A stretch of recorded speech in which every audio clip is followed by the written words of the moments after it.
Pria bernama Muhyani ditetapkan sebagai tersangka oleh pihak Satreskrim Polresta Serang Kota setelah memergoki dan juga melawan pencuri kambing yang dijaganya. Yang dilakukan oleh saudara M ini bukan kondisi yang terdesak dan overmark, karena masih ada kesempatan untuk berpikir. Pada saat mendekati suara gubrak dan sebelum mendekat di sasaran,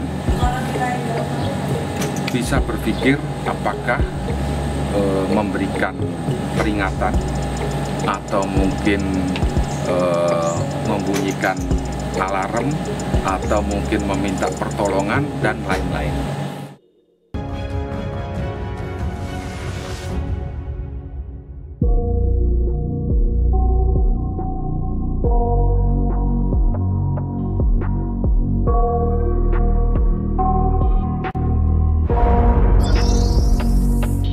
Jadi kalau misalnya terjadi hal seperti itu, saya kira sangat tidak tepat ya kalau aparat penegak hukum itu justru menyarankan untuk meninggalkan atau melarikan diri gitu ya.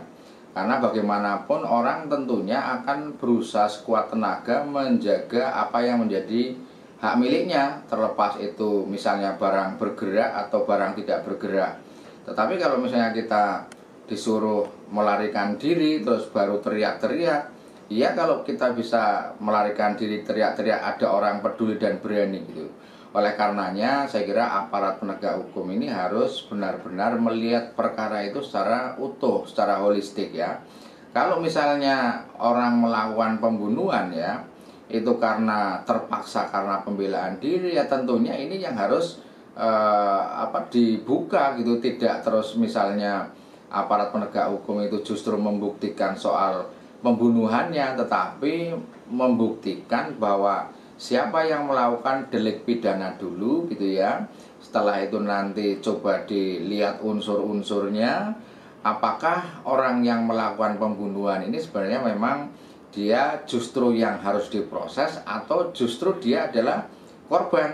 Seperti di dalam undang-undang lalu lintas ya, ini juga hampir sama. Jadi orang yang ketabrak kendaraan ya, mobil besar, itu sekarang belum tentu dia sebagai korban, tetapi justru dia bisa jadi menjadi tersangka walaupun yang bersangkutan itu sudah mati. Jadi saya berharap ya aparat penegak hukum ini untuk memberikan edukasi yang benar ya terhadap masyarakat, jangan melakukan tafsiran-tafsiran atau saran-saran yang sepertinya konyol seperti itu.